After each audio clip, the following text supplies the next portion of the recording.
Hello दोस्तों, मैं संदीप आप सबका अपने YouTube चैनल ज्ञान आरबीएल में स्वागत करता हूं। दोस्तों तो देखिएगा, आज हम आपके लिए लेके आए हैं SSC Delhi police constable exam. जैसे कि आपको पता होगा कि दिल्ली पुलिस के फॉर्म आपके आ चुके हैं और फॉर्म डल भी चुके हैं। संभवतः 2021 में इसके पेपर भी होने हैं दोस्तों। तो देखिए, इसी प्रकार के क्वेश्चंस के लिए हम क्या किए हैं कि इसका एक प्रीवियस ईयर पेपर सेट लेके आए हैं, जो कि कब पूछा गया था दोस्तों, किस दिन का प्रीवियस ईयर पेपर है। दोस्तों आप देख सकते हैं 5 दिसंबर 2017 का। ठीक, तो थर्ड शिफ्ट का पेपर है दोस्तों, 3 शिफ्ट में पेपर हुआ था दोस्तों। तो इसको हम पूरा फुल सॉल्व करेंगे दोस्तों, पूरे 100 क्वेश्चन देखेंगे दोस्तों।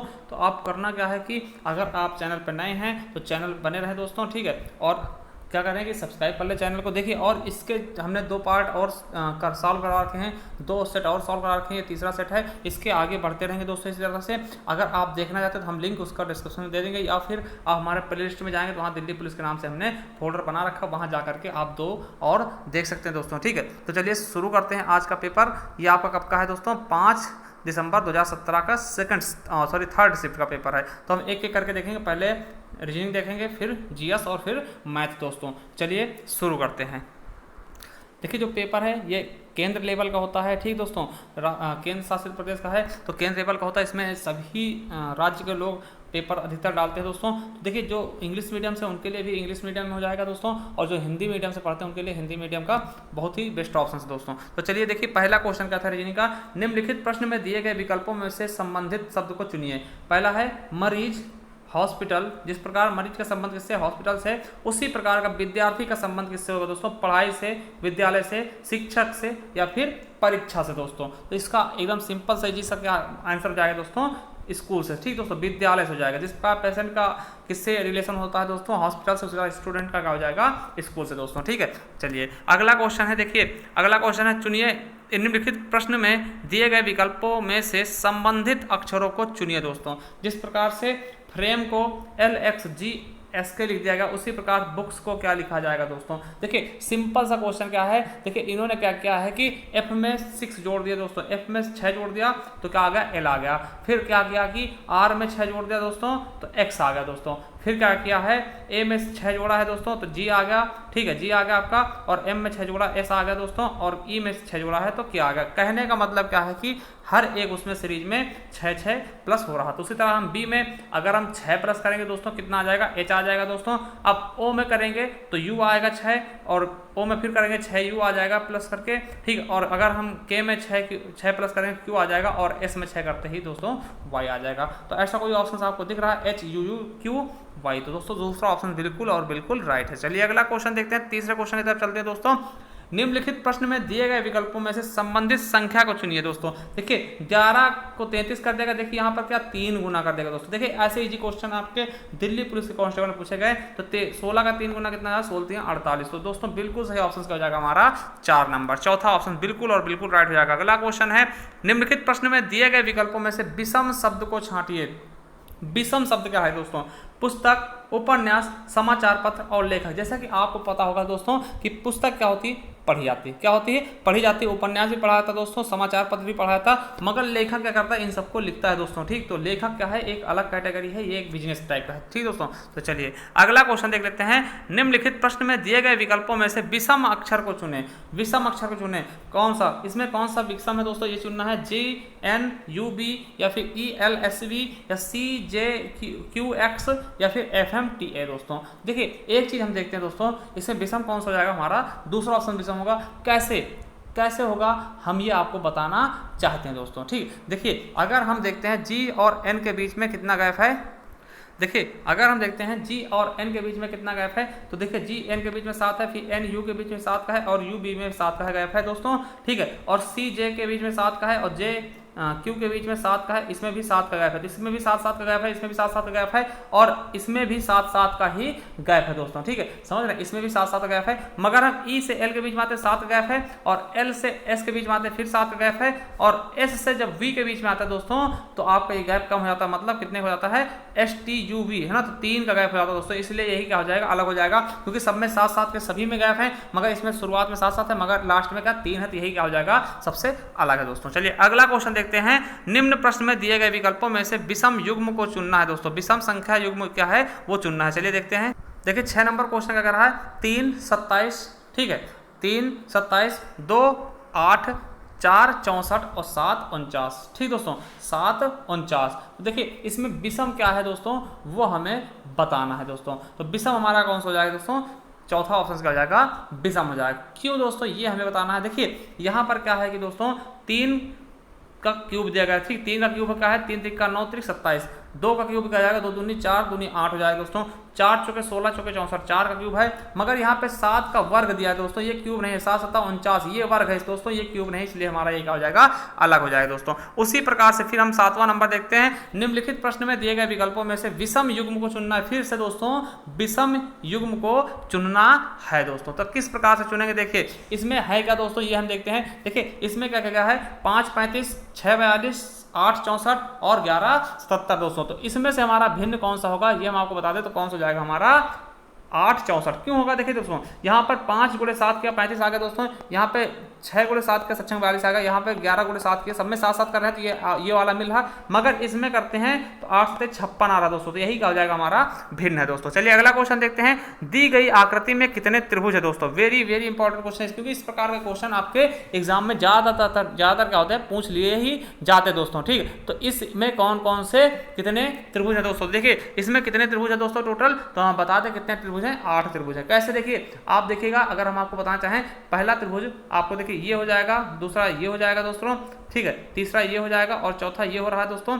फिर देखिए पांचवा कौन सा हो रहा है, ये वाला हो जाएगा आपका, छठा ये हो जाएगा दोस्तों, ठीक है, और सातवां ये हो जाएगा दोस्तों, और आठवां क्या हो जाएगा, ये वाला बड़ा वाला। ठीक, तो ये हो जाएंगे हमारे 8 त्रिभुज। चलिए अगला है, दी गई आकृति में कितने त्रिभुज हैं दोस्तों। फिर से वही क्वेश्चन उसी प्रकार का, देखिए त्रिभुज पूछने वाला आ गया दोस्तों कि दी गई आकृति में कितने त्रिभुज हैं दोस्तों, तो वो आपको बताना है। तो इसमें भी क्या हो जाएंगे दोस्तों, इसमें हमारे कितने 9 त्रिभुज हो जाएंगे दोस्तों, गिनते रहिएगा। इसी तरह से एक हो गया हमारा, 2 हो गया दोस्तों, ये 3 हो गया दोस्तों, ये 4 हो गया।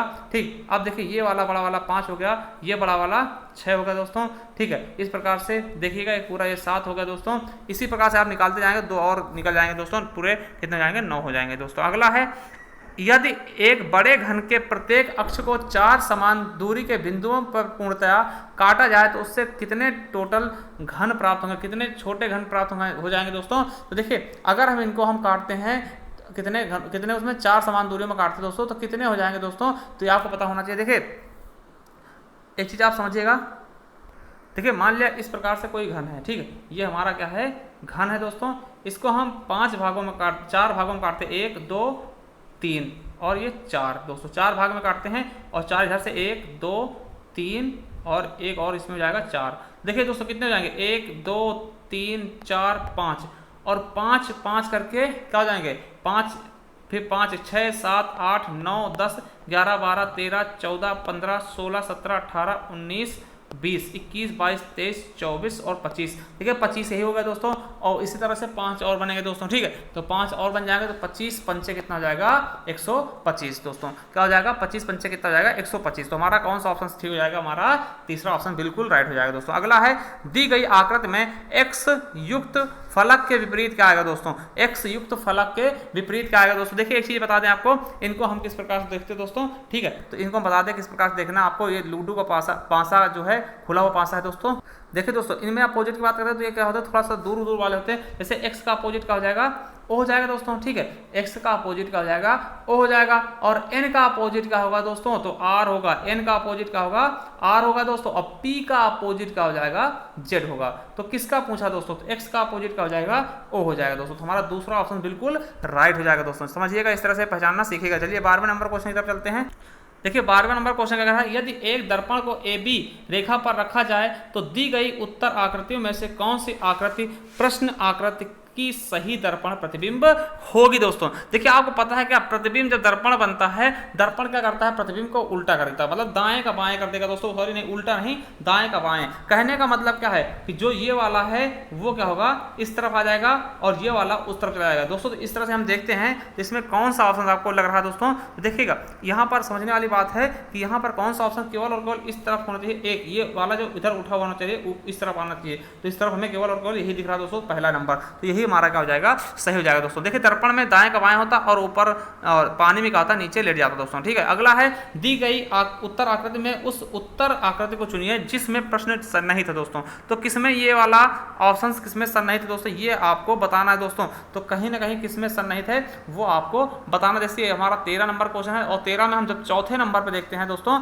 चौथे वाली आकृति में देखिए ये वाला जो आकृति है इसमें सन्निहित है दोस्तों। ये देखिए पान जैसे ये बन रखा है दोस्तों, ये आ गया और ये करके ये आ गया दोस्तों, ये आ गया। तो ये हमारा चौथा क्या है, सन्निहित है। चौथे में क्या है, सन्निहित है दोस्तों। चलिए अगला क्वेश्चन देख लेते हैं। नेक्स्ट क्वेश्चन क्या है, 14 नंबर दोस्तों। देखिए दी गई आकृति को प्रतिरूप को पूरा करेंगे। तो देखिए इस तरह से आपको क्या करना है, इसको प्रतिरूप को पूरा करना दोस्तों। तो इसका सही ऑप्शन कौन सा जाएगा, ये हम आपको बताने वाले दोस्तों। देखिए इसमें जो हम देखते हैं तो इसमें 3 लाइनें आई हुई दोस्तों, 3 लाइनें आई हुई हैं, मगर तीनों लाइनें क्या हैं आपके सर, इससे तीनों जो गोले आकार हैं, देखिए इस तरफ भी इस तरह से बनेगा दोस्तों, इस तरह से जाएगा, ये जुड़ जाएगा और ये जुड़ जाएगा। मगर दोस्तों क्या होगा कि जो तीनों लाइनें हैं वो इन दोनों लाइनों छुएंगे दोस्तों। तो देखिए ये आपका ये वाली लाइन छू नहीं रही है इस 2 लाइनों को, ठीक है दोस्तों, ये छू रही है दोस्तों। तो हमारा दूसरा ऑप्शन बिल्कुल राइट होगा दोस्तों। इस तरह से आएगा, देखिए इस तरफ से तो आएगा नहीं, इस तरफ से तो आएगा नहीं, इस तरफ से आएगा, मगर इसमें क्या है, 2 इस तरफ लाइन है, तो यही वाला हमारा क्या हो जाएगा, बिल्कुल राइट हो जाएगा। चलिए अगले क्वेश्चन की तरफ देख लेते हैं दोस्तों, कौन सा नंबर, चलते हैं अगले क्वेश्चन की तरफ।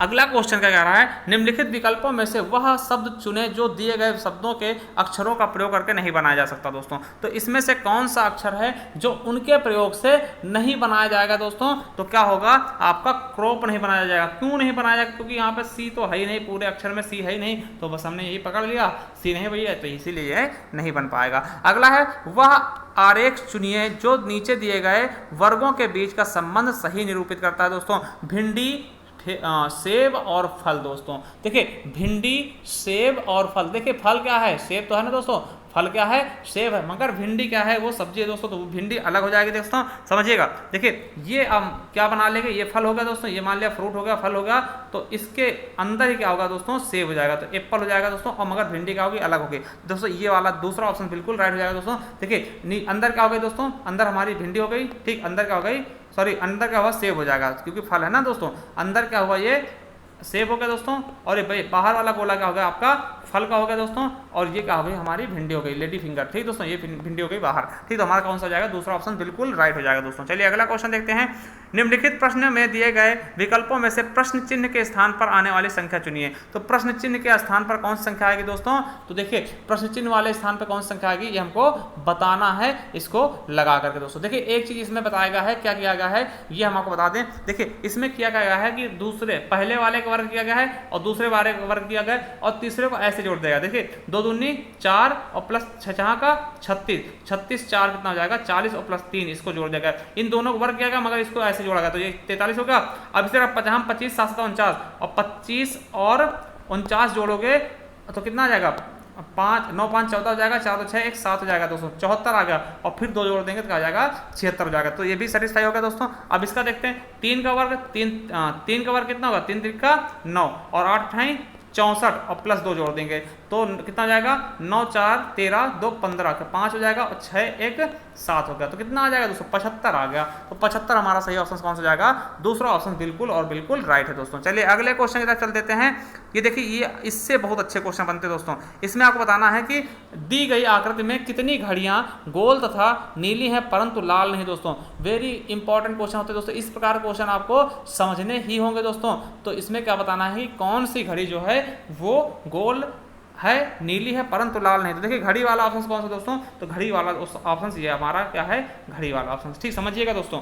मगर हमें बताना है वो घड़ी क्या होनी चाहिए, नीली नहीं होनी चाहिए। क्या नहीं होनी चाहिए दोस्तों, देखिए यहाँ पर बताएगा कि नीली हो परंतु लाल ना हो दोस्तों। तो जो चीज़ इसमें है तो ये वाले हमें हटा देना टोटल, ठीक। तो ये वाली घड़ियाँ क्या होना है, हमको हटा देना है, ये वर्ग वाली, ठीक दोस्तों। तो यहाँ पर हम जब देखते हैं दोस्तों, तो यहाँ पर कौन सी हटा देनी हमें, ये वर्ग वाली, मतलब कि कौन सी घड़ियाँ जो हैं वो कितनी घड़ियाँ गोल हैं, नीली हैं। देखिए गोल भी हों और नीली भी हों मगर लाल ना हो दोस्तों। देखिए ये वाला हमें हटा देना, पहली चीज़ तो हम इसको बाहर कर देंगे दोस्तों। अब उसके बाद बचा क्या है दोस्तों, ठीक है, बचा क्या है हमारा 31 नंबर, ठीक 31। देखिए क्योंकि दोनों, देखिए यहाँ पे कितना बचा, तो ये बचे हैं, ये वाले बचे हैं, ये वाले बचे हैं जो आपके मिल रहे हैं, ठीक दोस्तों, ठीक है। मगर हमें क्या बताना है कि जो गोल भी हों और क्या हो, नीली भी हो दोस्तों। तो देखिए गोल और नीली कौन सी दोस्तों, ये गोल वाला राउंड वाला है दोस्तों, ये वाला जा रहा है, ठीक, ये वाला जा रहा है और नीली वाली कौन सी जा रही है दोस्तों, ये नीली वाली दोस्तों, ये नीली वाली है, ठीक है, ये नीली वाली है।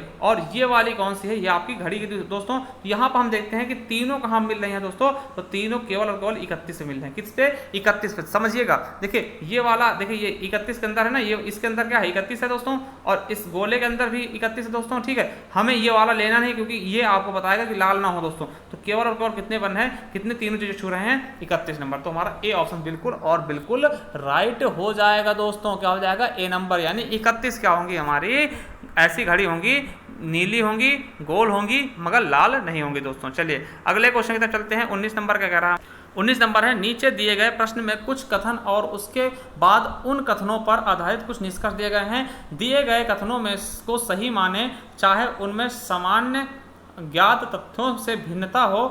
सभी निष्कर्ष पढ़ें और फिर निर्धारण करें कि दिए गए कौन से निष्कर्ष दिए गए कथनों के आधार पर युक्ति संगत है दोस्तों। देखिए इसमें कौन सा बताना कि कौन सा युक्ति संगत है दोस्तों। ये हमारा कौन सा क्वेश्चन है, 19 नंबर है दोस्तों। कौन सा है, 19 नंबर। तो इसमें बताना है कौन सा हमारा सही ऑप्शन हो जाएगा दोस्तों। देखिए यहाँ पे क्या कहा गया दोस्तों कि इसमें क्या करना, कथन और निष्कर्ष दिया गया दोस्तों, ठीक, कथन और निष्कर्ष दिया गया दोस्तों। समझिए, कथन हम बनाते हैं, कुछ जल क्या है, सफेद है, कुछ जल क्या है, सफेद है। तो कुछ जल हम इससे बनाते हैं और ये सफेद कर लेते हैं। ये जल हो गया, मान लिया जे बना लिया, और ये सफेद हो गया, एस बना लिया। कुछ मछलियां जल हैं, तो कुछ मछलियां क्या हो सकती हैं, जल हो गई दोस्तों। ये कुछ मछलियां हो गई जो जल है दोस्तों। अब देखिए यहाँ पर जो निष्कर्ष दिया गया वो समझते हैं। सभी मछलियां जल है, बिल्कुल गलत है दोस्तों। सभी मछलियां जल कहाँ हैं, कुछ ही मछलियां जल हैं, तो ये गलत होगा। कुछ सफेद मछलियां हैं, कुछ सफेद मछलियां दोस्तों, तो बिल्कुल गलत है दोस्तों। कहाँ पे है, कोई भी सफेद, ये सफेद का है और ये मछली का है, तो कोई भी मछली सफेद को नहीं छू रही दोस्तों। तो क्या होगा, दोनों निष्कर्ष क्या है, गलत है दोस्तों। दोनों क्या है, गलत है। ना तो एक निष्कर्ष सही है, ना ही दूसरा। तो हमारा क्या हो जाएगा, चौथा ऑप्शन क्या हो जाएगा, बिल्कुल राइट हो जाएगा दोस्तों। समझिएगा। चलिए अगला क्वेश्चन देखते हैं कि फिर उसी तरह से है, कथन और निष्कर्ष वाला है। तो कथन सीधा देखते हैं, सभी सफेद तरल हैं। देखिए सभी सफेद क्या कह रहा है कि तरल है दोस्तों, ठीक है। सभी सफेद क्या है, तरल है। तो देखिए बनाते हैं, सभी सफेद क्या है, सफेद एस होता है, सभी सफेद क्या हैं, तरल हैं। तो तरल को हम टी से कर लेते हैं। अब देखिए कुछ खंभे क्या हैं, सफेद हैं, तो कुछ खंभे क्या हैं, सफेद हैं। तो हम इस तरह से क्या करते हैं, कुछ खंभे बना लेते हैं दोस्तों, ठीक, कुछ खंभे बना लेते हैं जो सफेद हैं। अब देखिए क्वेश्चन क्या कह रहा है, आंसर क्या कह रहा है, सभी खंभे सब तरल हैं। तो सभी खंभे, खंभे का तरल है, बिल्कुल गलत है। देखिए कुछ खंभे तरल हो सकते हैं दोस्तों, तो सभी खंभे तरल नहीं होंगे। अब कुछ खंभे, कुछ तरल खंभे हैं, तो कुछ तरल क्या है, खंभे, बिल्कुल सही। देखिए कुछ तरल है ना, ये वाले तरल क्या है, खंभे तो हैं। ये वाले तरल क्या है दोस्तों, खंभे ही तो हैं, ठीक है। ये वाले तरल जो हैं खंभे ही तो हैं दोस्तों। तो हमारा दूसरा ऑप्शन क्या होगा, राइट होगा। मतलब दूसरा ऑप्शन क्या है, राइट है, ठीक। और तीसरा देखते हैं, सभी तरल खंभे सफेद हैं। तो सभी तरल क्या हैं, सफेद है दोस्तों। तो सभी तरल सफेद नहीं होंगे, सभी सफेद तरल है, मगर सभी तरल सफेद नहीं होंगे, ठीक दोस्तों। देखिए इधर से इधर की तरफ जाएंगे तो कुछ लगेगा दोस्तों, और इधर से इधर की तरफ आएंगे तो सभी लगेगा। तो यहाँ पे सभी तरल सफेद नहीं, तो हमारा केवल और केवल दूसरा ऑप्शन क्या है, राइट है दोस्तों। तो केवल और केवल दूसरा हमारा निष्कर्ष सही निकल रहा है दोस्तों। तो हमारा सही ऑप्शन क्या हो जाएगा, केवल निष्कर्ष 2 सही है दोस्तों। तो हमारा सही ऑप्शन क्या हो जाएगा, दूसरा नंबर बिल्कुल और बिल्कुल सही हो जाएगा दोस्तों। चलिए अगले क्वेश्चन की तरफ चल देते हैं दोस्तों। नेक्स्ट क्वेश्चन क्या कहता है, चलिए नेक्स्ट क्वेश्चन की तरफ। देखिए अगला क्वेश्चन है, सुमित राहुल का पुत्र है, ठीक। सुमित राहुल का पुत्र है, राहुल अंकित का भाई है, स्मिता अंकित की पत्नी है। सुमित अंकित से किस प्रकार संबंध रखता है दोस्तों। देखिए यहाँ पे क्या कहा गया है, सुमित जो है राहुल का पुत्र, तो एस जो है वो आर का क्या है, पुत्र है दोस्तों। एस जो है वो आर का पुत्र है दोस्तों, और राहुल का पुत्र, तो राहुल को आर कर लेते हैं। राहुल अंकित का भाई है, तो राहुल जो है ये क्या है, ये अंकित का भाई है दोस्तों, ठीक। ये अंकित का भाई है, ठीक। अंकित भी क्या है, ये भी आपका पुरुष है। स्मिता अंकित की पत्नी है, तो स्मिता है वो अंकित की पत्नी। तो देखिए इनको हम जो स्मिता एस को दर्शाते हैं, और दोस्तों इनको हम दोनों को ब्रैकेट में बंद कर देंगे, क्योंकि ये क्या है, जोड़े हैं दोस्तों, ठीक। स्मिता अंकित की पत्नी है, तो सुमित अंकित से किस प्रकार संबंध रखता है, ठीक। देखिए ये इनका कौन है, ये इसके पिताजी हैं, और ये क्या है, इसका भाई है, और ये क्या है, ये पत्नी है दोस्तों उसकी, ठीक है ना। तो ये क्या है, आप उसकी पत्नी है दोस्तों। तो सुमित का अंकित से, तो ये क्या है दोस्तों, ये इधर से देखते हैं तो ये चाचा हो जाएंगे दोस्तों। अब उधर से देखते हैं तो क्या हो जाएंगे, भतीजा हो जाएंगे। क्या हो जाएंगे दोस्तों, अब देखिए ये इनके चाचा हैं, तो चाचा के ये अंकित के क्या लगेंगे, सुमित, तो भतीजा ही तो लगेगा दोस्तों, है ना।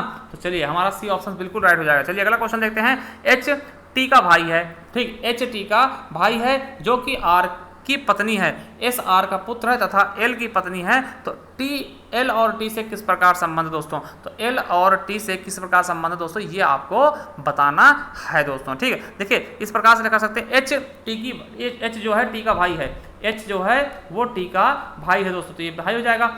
जो कि आर की पत्नी, जो कि किसके लिए होता है टी, तो टी क्या है आर की पत्नी है दोस्तों, तो आर यहीं पे आ जाएगा दोस्तों, आर की क्या हो जाएगी पत्नी दोस्तों, ठीक है, ये आर की पत्नी है, ठीक है। अब देखिए एस आर का पुत्र है, एस जो है वो आर का पुत्र है दोस्तों, तो एस जो है आर का पुत्र हो गया, तथा एल का पति है, तो तथा कौन, तो एस जो है आर का पुत्र है दोस्तों, और एल की क्या है पति है, तो एल क्या हो जाएगी, एल वाइफ हो जाएगी इसकी, ठीक दोस्तों, इस तरफ होगा।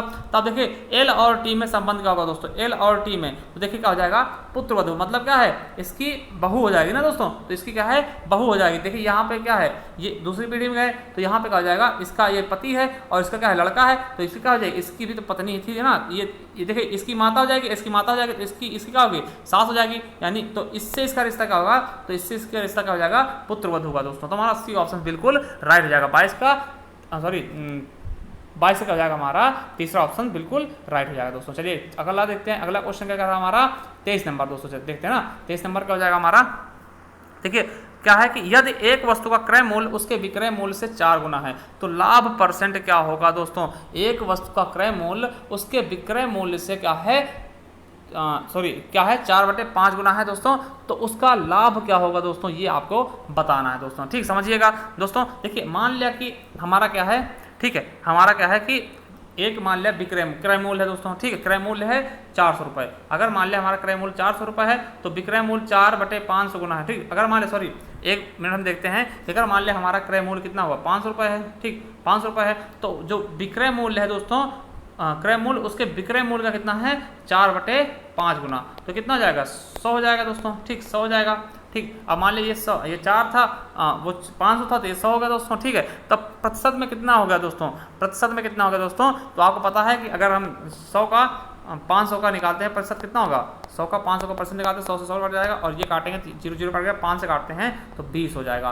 तो क्या हो जाएगा हमारा 25 हो जाएगा ना, ये 5 है तो 25, एक मिनट दोस्तों देखते हैं। अब देखिए ये क्या होगा हमारा, एक मिनट समझते हैं। देखिए इस तरफ निकाल देते हैं, दूसरी तरफ निकालते हैं हम। देखिए अगर सेलिंग प्राइस जो है वो बराबर का होगी, अगर बेचने वाला देखते हैं तो 100 था, 100 हमारा क्या था दोस्तों, अगर हम जो है आपका सीपी मान लेते हैं 100, ठीक सीपी 100 मान लेते हैं, तो बेचने वाला प्राइस क्या होगा दोस्तों, इसको हम क्या करेंगे उल्टा कर देंगे 5/4 गुना, तो ये क्या हो जाएगा 25 हो जाएगा, तो 25 पंचे 125, तो 125 में बेच रहे हैं हम कितना 100 का खरीद के 125 में बेच रहे हैं दोस्तों, समझिएगा 100 का खरीद के हम 125 में बेच रहे हैं, मतलब क्या हुआ कि हमारा कितना लाभ हो रहा है 25 रुपये का, तो अगर 100 का बेचते हैं तो 25 रुपये का लाभ हो रहा है, तो 25 का हम परसेंट करेंगे 100 से भाग करेंगे तो 25 ही आएगा दोस्तों ना, तो हमारा क्या आ जाएगा आंसर 25, हमारा तीसरा ऑप्शन बिल्कुल राइट होगा। अगला है कि प्रथम 37 प्राकृतिक संख्याओं का औसत क्या होगा दोस्तों, प्रथम 37 प्राकृतिक संख्याओं का औसत क्या होगा दोस्तों। देखिए हम किस प्रकार निकालते हैं, तो जो संख्याएं होती जितनी संख्या होती हैं उसमें हम क्या करते हैं n+1/2, ये हमारा आंसर वो होता है, सूत्र होता है दोस्तों,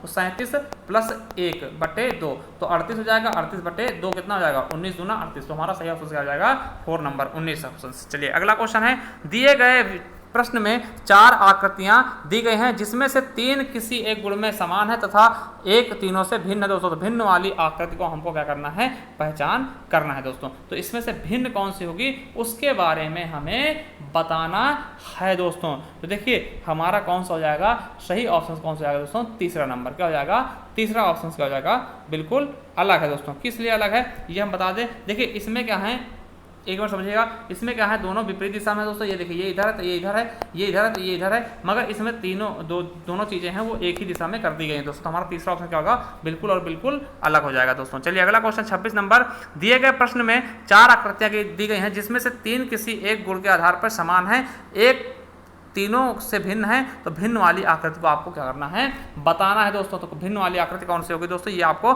बताना है। तो देखिए 2 ये आपके रह गई और 2 ये है दोस्तों, ठीक 2 वो थी 2 ये थी दोस्तों। अब देखिए इसमें भिन्न कौन सा है दोस्तों, 26 का हमारा पहला ऑप्शन सही हो जाएगा। क्यों सही हो जाएगा दोस्तों, देखिए जो भी है ठीक, जिसमें इसमें देखिए सब में क्या है कि नीचे जो गोला है वो नीचे है दोस्तों, तीर के निशान से नीचे वाले हैं, मगर इसमें गोला क्या है ऊपर ही है ना, पास में है दोस्तों। तो ये चीज़ें आप समझ लेना, तो हमारा पहला ऑप्शन क्या होगा सबसे भिन्न हो जाएगा। चलिए अगले क्वेश्चन की तरफ चलते हैं।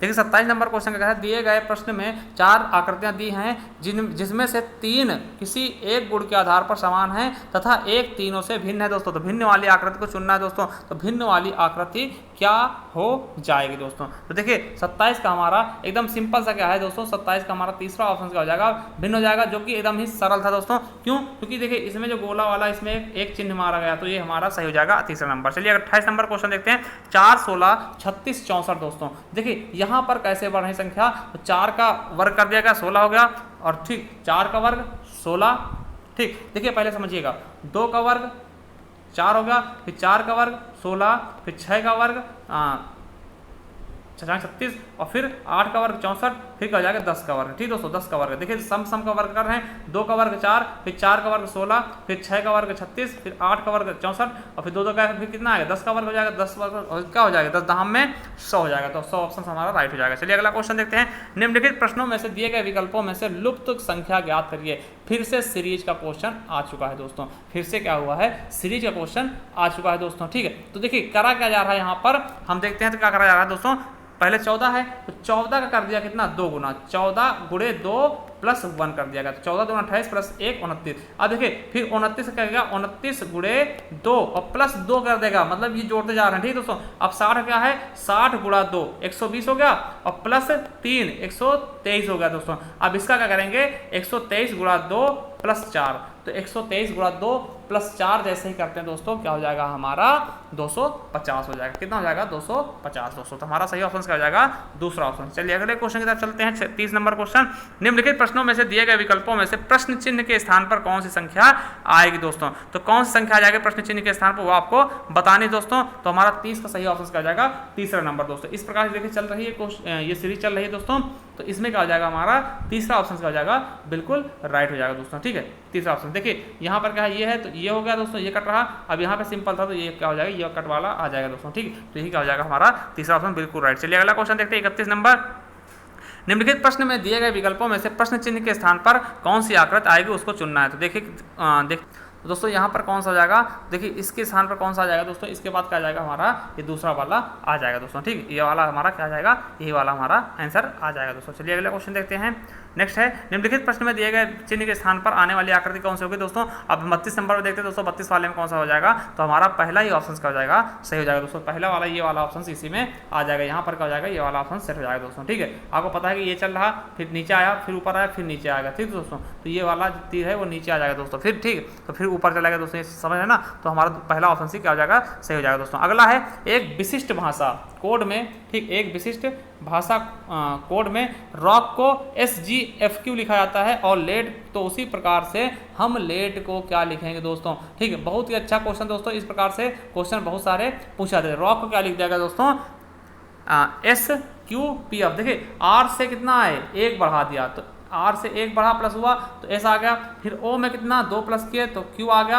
अब C में कितना 3 प्लस किए तो F आ गया। और K में कितना 4 प्लस किए क्या आ गया दोस्तों, O आ गया। तो इसी प्रकार से हम लेट भी बढ़ाते जाएंगे। L में 1 प्लस करेंगे कितना आ जाएगा दोस्तों, L में 1 प्लस L M आ जाएगा। और A में कितना 2 प्लस किए तो कितना आ जाएगा दोस्तों, C आ जाएगा। और T में 3 करेंगे तो कितना आ जाएगा, W आएगा। और E में 4 करेंगे तो I आ जाएगा। तो MCWI कौन सा दोस्तों, तीसरा ऑप्शन बिल्कुल और बिल्कुल राइट होगा दोस्तों। चलिए अगला क्वेश्चन है, एक विशिष्ट कोड भाषा में टीयर्स को कितना 20, 51, 18, 19 तथा लंग्स को इतना लिखा गया, तो उसी कोड भाषा में डांस को कितना लिखा जाएगा दोस्तों। देखिए इनके कोड स्थान रख लिए गए किस प्रकार से। देखिए टी का क्या होता है 20 होता है 20 लिख दिया गया। फिर ई का क्या होता है 5 होता है 5 लिख दिया गया। ए का कोड कितना होता है 1 होता है 1 लिख दिया गया। आर का कितना होता है 18 होता है। और एस का 19 होता है। इसी प्रकार से लिखा गया। तो डी का कितना होगा दोस्तों, आपको पता है डी का कितना होता है 4 होता है। डी का कितना होगा 4 होगा। और ए का कितना होता है 1 होता है दोस्तों। ए का कितना होगा 1 हो जाएगा दोस्तों। ठीक है, तो इसी तरह देखिए डी का कितना होता है 4 होता है। ए का कितना होगा दोस्तों 1 हो जाएगा दोस्तों 1 हो जाएगा। ठीक, उसी प्रकार से हम देखते हैं। तो देखिए तो हमारे यहीं से ऑप्शन मिल गया। तो हमारा पहला चौथा ऑप्शन क्या मिल गया, यही मिल गया। आर ए का एन का कितना होता है 14 और सी का कितना होता है 3 और ई कितना होता है 5। दोस्तों हमें चौथा ऑप्शन यहीं से मिल गया। तो हमारा सही ऑप्शन का आंसर हो जाएगा चौथा ऑप्शन बिल्कुल और बिल्कुल राइट होगा 4, 11, 4, 35 दोस्तों। ठीक, चलिए अगला क्वेश्चन देख लेते हैं। 35 नंबर क्या है, एक विशिष्ट कोड भाषा में हारमोनियम को ये लिख दिया गया दोस्तों। उसी कोड में क्या लिखेंगे, टूल मेकर को क्या लिखेंगे दोस्तों। देखिए यहाँ पर क्या किया गया, हारमोनियम में क्या सिस्टम किया गया दोस्तों, ये आपको बता दे रहे हैं दोस्तों। ठीक, यहाँ पे देखिए क्या करा जा रहा है, सब में 4 4 जोड़ा, H में 4 जोड़ा L आ गया, A में 4 जोड़ा E आ गया, और R में 4 जोड़ा V आ गया, M में 4 जोड़ा Q आ गया, O में 4 जोड़ा S आ गया, और R में 4 जोड़े तो क्या आ गया दोस्तों, सॉरी N में 4 जोड़े R आ गया, M में I में 4 जोड़े M आ गया, उसी प्रकार से U में 4 जोड़े Y आ गया, और M में 4 जोड़े Q आ गया दोस्तों। उसी प्रकार से हम टूल मेकर में जोड़ते हैं 4 4। देखिए T में अगर हम 4 जोड़ते हैं दोस्तों तो क्या आ जाएगा, X आ जाएगा। O में जोड़ेंगे 4 तो S आएगा, फिर S आ जाएगा दोस्तों, फिर L में 4 जोड़ेंगे तो P आ जाएगा हमारा, और M में 4 जोड़ते ही दोस्तों क्या आ जाएगा, Q आ जाएगा। उसी प्रकार से A में 4 जोड़ेंगे तो क्या आ जाएगा दोस्तों, हमारा E आएगा, और K में 4 जोड़ेंगे कितना आ जाएगा, हमारा O आ जाएगा, और E में I आ जाएगा 4 जोड़ेंगे, और R में V हो जाएगा दोस्तों। तो हमारा सही ऑप्शन कौन सा हो जाएगा, जब हम देखते हैं तो हमारा दूसरा ऑप्शन सी राइट हो जाएगा। चलिए अगले क्वेश्चन की तरफ चलते हैं, 36 नंबर। देखिए दोस्तों रीजनिंग तो हमारी क्या हो गई, कंप्लीट हो गई। रीजनिंग क्या हो गई दोस्तों, कंप्लीट हो गई पूरी तरह से। अब देखते हैं क्या, general knowledge and journal awareness वाले क्वेश्चन देखते हैं।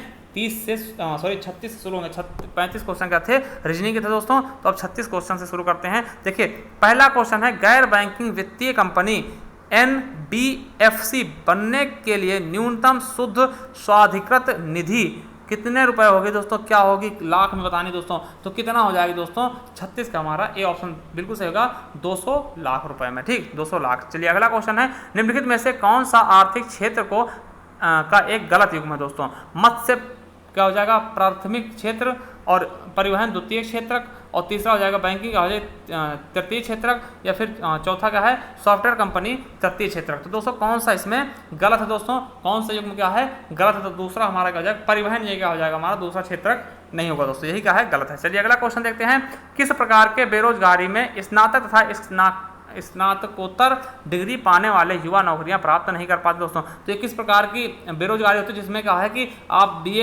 ग्रेजुएशन या फिर पोस्ट ग्रेजुएशन करने के बाद भी नौकरी नहीं मिलती दोस्तों। तो ये किस प्रकार की बेरोजगारी है, तो आपको बता दें दोस्तों किसकी है, शैक्षिक बेरोजगारी। क्योंकि आप शिक्षित हो ना दोस्तों, आप शिक्षित हो, आपको रोजगार नहीं मिल रहा दोस्तों, तो क्या हो जाएगी, आपके साथ में शैक्षिक बेरोजगारी मानी जाएगी दोस्तों। इस प्रकार की बेरोजगारी क्या होते हैं, शैक्षिक बेरोजगारी मानी जाती है दोस्तों। चलिए अगले प्रकार का क्वेश्चन देखते हैं, 39 नंबर क्या है, भारत में रेपो दर कौन निर्धारित करता है दोस्तों। देखिए यहाँ पर इकोनॉमिक्स क्वेश्चन बहुत सारे पूछा थे दोस्तों, आपके दिल्ली पुलिस में इकोनॉमिक्स क्वेश्चन हमने देखे बहुत सारे पूछा थे दोस्तों। तो रेपो कौन निर्धारित करता है दोस्तों, तो कौन करता है, भारतीय रिजर्व बैंक दोस्तों। चलिए अगला है, किस प्रकार की सरकार में लोगों को अपने स्वयं के शासकों को चुनने का अनुमति होती है दोस्तों। तो आपको पता है जैसे भारत में क्या है, लोग अपने शासक को स्वयं चुन लेते हैं दोस्तों ना, किस प्रकार के, लोकतांत्रिक डेमोक्रेटिक पार्टी में। ठीक, देखिए भारत में क्या है, डेमोक्रेटिक है, ठीक, डेमोक्रेसी है दोस्तों। तो यहाँ पे क्या करते हैं, हम किसी प्रधानमंत्री को खुद चुनते हैं ना दोस्तों, हमारे द्वारा प्रत्यक्ष अप्रत्यक्ष रूप से चुने जाते हैं ना, तो वही चीज पूछा जा रहा है दोस्तों। अगला है 41 नंबर क्वेश्चन देखते हैं।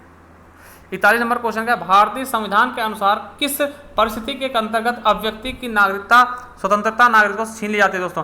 कब अव्यक्ति की स्वतंत्रता छीन ली जाती है दोस्तों, कारावास, वीटो, कूप या सेंसरशिप के द्वारा दोस्तों। तो हमारा 41 का सही ऑप्शन क्या हो जाएगा, सेंसरशिप के कारण। ठीक दोस्तों, अगला है, इनमें से कौन संसद का एक हिस्सा है लेकिन दोनों सदनों में किसी का सदस्य नहीं है दोस्तों। कौन सा एक संसद का एक हिस्सा है लेकिन दोनों सदनों में से किसी का सदस्य नहीं होता दोस्तों। तो हमारा सही ऑप्शन क्या हो जाएगा, 42 का, ये आपको बताना है। तो दोस्तों कौन, भारत के प्रधानमंत्री, वित्त मंत्री, या लोकसभा के अध्यक्ष, या भारत के राष्ट्रपति दोस्तों। तो भारत के राष्ट्रपति, तो कौन सा हमारा सही ऑप्शन होगा दोस्तों, 42 का हमारा सही ऑप्शन कौन सा हो जाएगा, चौथा। जो भारत के राष्ट्रपति होते हैं दोस्तों, वो क्या होते हैं, संसद के एक हिस्सा होते हैं, क्योंकि संसद के 3 अंग होते हैं, लोकसभा, राज्यसभा और राष्ट्रपति, मगर दोनों में से किसी के सदस्य नहीं होते। दोनों सभाओं में से ना तो लोकसभा के सदस्य होते हैं, ना ही राज्यसभा के दोस्तों। तो ये चीज आप याद रखें कि कौन हो जाएगा, भारत के राष्ट्रपति दोस्तों। चलिए अगला क्वेश्चन है, भारतीय संविधान का कौन सा अनुच्छेद संसद को संविधान का संशोधन करने की अनुमति देता है दोस्तों। तो देखिए कौन सा अनुच्छेद होता है दोस्तों, तो हम बता दें कौन सा, 352, 356, 360। देखिए ये आपके आपातकाल संबंधित है ना, ये 356, 352, 360 ये आपातकाल संबंधित है। 368 का होगा संविधान संशोधन, जो कि कहाँ से, अफ्रीका से लिया गया, दक्षिण अफ्रीका से लिया गया दोस्तों। चलिए अगला क्वेश्चन है, चंद्रगुप्त मौर्य के दरबार में पश्चिमी एशिया के यूनानी राजा सेल्यूकस निकेटस द्वारा भेजा गया दूध कौन सा था दोस्तों। तो वेरी वेरी इंपॉर्टेंट क्वेश्चन है दोस्तों आपके हिस्ट्री का दोस्तों। तो हमारा 44 का बिल्कुल सही ऑप्शन कौन सा जाएगा दोस्तों, हमारा तीसरा नंबर कौन, मेगास्थनीज दोस्तों। क्या, मेगास्थनीज। अगला क्वेश्चन है, किस सेवानिवृत्त ब्रिटिश अफसर ने भारतीय राष्ट्रीय कांग्रेस की स्थापना में अहम भूमिका निभाई थी दोस्तों। तो किसने निभाई थी दोस्तों, आपको पता होगा, बहुत ही बड़ा योगदान किसका था दोस्तों, तो A.O. ह्यूम का। इन्हीं ने इसकी स्थापना की थी दोस्तों। ठीक, और इसके अध्यक्ष कौन बनाए गए थे? WC बनर्जी, व्योमेश चंद्र बनर्जी द्वारा। ठीक दोस्तों, तो ये चीजें आपको याद रखेंगे। और किसके काल में दोस्तों? तो लॉर्ड डफरिन के काल में दोस्तों। ठीक, तो ये चीज याद रख लेंगे, ये भी क्वेश्चन आपके लिए बहुत पूछा जाता है दोस्तों। ठीक है, और महात्मा गांधी एकमात्र के वो थे दोस्तों, अध्यक्ष थे कौन से? बेलगाम के। चलिए अगला क्वेश्चन है, भारतीय राष्ट्रीय कांग्रेस के गठन के समय भारत के वायसराय कौन से थे दोस्तों? देखिए पूछ ही लिया गया, कौन थे? Lord Dufferin. कौन थे दोस्तों? Lord Dufferin. तो हमारा 46 का सही ऑप्शन कौन सा हो जाएगा? 3 नंबर। चलिए अगला क्वेश्चन है, किस वर्ष में महात्मा गांधी दक्षिण अफ्रीका से भारत लौट आए थे दोस्तों? किस वर्ष आए थे? देखिए कब आए थे दोस्तों? तो 1900 कब आए थे दोस्तों? तो हमारा सही ऑप्शन क्या हो जाएगा दोस्तों? इसका हमें बताना है। देखिए ये कब आए थे? 1915 में वो भारत वापस आ जाएगा दोस्तों, है ना। 1915 में वापस आए और 1917 से इन्होंने आंदोलन शुरू कर दिया दोस्तों। ठीक है, चलिए अगला क्वेश्चन है, धम्म की शिक्षा देने के लिए अशोक ने किन पदाधिकारियों की नियुक्ति की थी दोस्तों? तो किसने किन पदाधिकारियों की नियुक्ति की थी धम्म की शिक्षा देने के लिए? क्योंकि ये बौद्ध धर्म से संबंधित है दोस्तों। तो किसकी नियुक्ति की थी दोस्तों? तो किसकी? धम्म महामत्त की दोस्तों। चलिए अगला क्वेश्चन है, जैन तथा बौद्ध धर्म के समय कितने आश्रमों को मान्यता प्राप्त हुई थी दोस्तों? तो कितने को हुई थी दोस्तों? तो 49 का हमारा सही ऑप्शन कौन सा जाएगा दोस्तों? दूसरा, यानी 4। चलिए अगला है, भारत की मुख्य भूमि 8 डिग्री और 4 इंच ठीक नॉर्थ तथा कितने अक्षांश तक फैली दोस्तों? तो कितने अक्षांशों के बीच फैली है दोस्तों? तो इसका सही ऑप्शन क्या हो जाएगा? हमारा 50 का बिल्कुल सही ऑप्शन क्या हो जाएगा? दूसरा दोस्तों। चलिए अगला क्वेश्चन है, क्या कर रहा है, उत्तर पश्चिम में भारत किन 2 देशों के साथ जल सीमा साझा करता है? उत्तर पश्चिम में दोस्तों, उत्तर पश्चिम किस तरफ होगा दोस्तों? ये बीच में, ठीक, ये वाले बीच में किन 2 देशों के साथ में वो सीमा साझा करता है दोस्तों? तो आपको पता होगा यहाँ पे कौन कौन है, एक अफगानिस्तान है और एक पाकिस्तान दोस्तों। ठीक है, एक अफगानिस्तान और पाकिस्तान है दोस्तों। ठीक है, तो यही हमारा सही ऑप्शन हो जाएगा। अब बाकी करते बात चीन की और नेपाल की, तो ये पूर्व और उत्तर यानी पूर्वोत्तर में पड़ते हैं। यहाँ पर पड़ते दोस्तों चीन और नेपाल पड़ते हैं। ठीक, और बांग्लादेश और म्यांमार कहाँ पड़ते हैं दोस्तों? तो यहाँ पर पड़ते हैं हमारे पूर्वी हिस्से में, और श्रीलंका मालदीव ये नीचे पड़ते हैं दोस्तों। ठीक, चलिए अगला क्वेश्चन देख लेते हैं। नेक्स्ट क्वेश्चन क्या है, थार, भोर तथा पाल घाटियां किस दर्रे में हैं? तो कौन से दर्रे में थाल, भोर तथा पाल घाटियां स्थित है दोस्तों? तो हमारा 52 का सही ऑप्शन क्या हो जाएगा?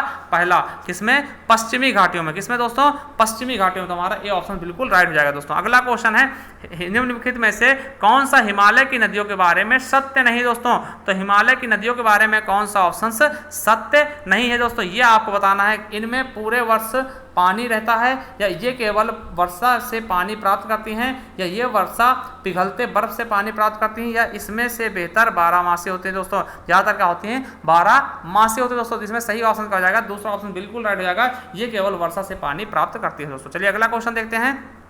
अगला क्वेश्चन है, तमिलनाडु के तट अपनी कुल वर्षा का एक बड़ा भाग हिस्सा प्राप्त करते हैं। तो किससे हिस्सा का प्राप्त करते हैं? जो तमिलनाडु के तट होते हैं, वर्षा इन्हें किससे प्राप्त होती है? मतलब जल इन्हें सबसे ज्यादा किससे प्राप्त होती है दोस्तों? तो आपको बता दें 54 का हमारा सही ऑप्शन क्या हो जाएगा? तीसरा, किससे? अक्टूबर से नवंबर तक। ठीक, ये सबसे ज्यादा इकट्ठा करते हैं दोस्तों वर्षा। ठीक है, चलिए अगला क्वेश्चन है, निम्नलिखित में से कौन सा भारत में सबसे महत्वपूर्ण अभ्रक युक्त पेग्माटाइट संपन्न राज्यों में से एक नहीं है दोस्तों? तो कहाँ पे सबसे अभ्रक जो है वो संपन्न नहीं है दोस्तों? तो आपको बताना, आंध्र प्रदेश, बिहार, झारखंड या जम्मू कश्मीर दोस्तों। तो सही ऑप्शन इसका क्या हो जाएगा? हमारा चौथा, क्या? जम्मू कश्मीर। यहाँ पे अभ्रक नहीं पाया था दोस्तों। अगला है 55 नंबर, क्या है, मापन का अर्थ किसी अज्ञात मात्रा की तुलना कुछ निश्चित ज्ञात मात्रा के साथ होता है जिससे कहा जाता, तो उसे हम क्या कहते हैं दोस्तों? तो हमारा 56 का सही ऑप्शन क्या हो जाएगा? इकाई। ये क्या? इकाई या फिर यूनिट दोस्तों। अगला है, सूरज की तरह स्वयं से प्रकाश का उत्सर्जन करने वाली वस्तुएं क्या कहलाती है दोस्तों? तो जो सूरज की तरह जो स्वयं से उत्पन्न करती हैं प्रकाश, उन्हें क्या बोलते हैं? चमकदार वस्तुएं, प्रकाशमान वस्तुएं, चमकीली वस्तुएं या उज्ज्वल वस्तुएं दोस्तों। तो हमारा 57 का बिल्कुल सही ऑप्शन कौन सा हो जाएगा दोस्तों? दूसरा, क्या? प्रकाशमान वस्तुएं दोस्तों। अगला क्वेश्चन है, विद्युत सेल की धातु की टोपी आमतौर पर विद्युत सेल की टर्मिनल है, तो कौन सी टर्मिनल होती है दोस्तों? हमारा 58 का सही ऑप्शन क्या जाएगा दोस्तों? तो हम आपको बता दें कौन सा होगा? हमारा दूसरा, पॉजिटिव टर्मिनल होती है दोस्तों। ठीक है, चलिए अगला क्वेश्चन है, निम्नलिखित में से कौन सा रोग विषाणुओं के कारण नहीं होता? विषाणु कारण कौन सा नहीं होता? मतलब वायरस के कारण कौन सा रोग नहीं होता? पोलियो, चेचक या फिर इन्फ्लुएंजा या फिर टाइफाइड दोस्तों। तो कौन सा नहीं होता दोस्तों? तो हमारा आंसर का सही ऑप्शन क्या हो जाएगा? टाइफाइड। ये क्या होता है? वायरस के कारण नहीं होता दोस्तों। अगला क्वेश्चन है, एक इमारत में ईंटें जीवों में के समान होती है दोस्तों। जिस प्रकार से इमारत में ईंटें होती हैं उस प्रकार से जीवों में क्या होता है दोस्तों? तो हमारा सही ऑप्शन क्या हो जाएगा? 60 का ए नंबर। क्या होती है? कोशिकाएं होती है। सेल द्वारा शरीर बनता और ईंटों से क्या बनता है? इमारत।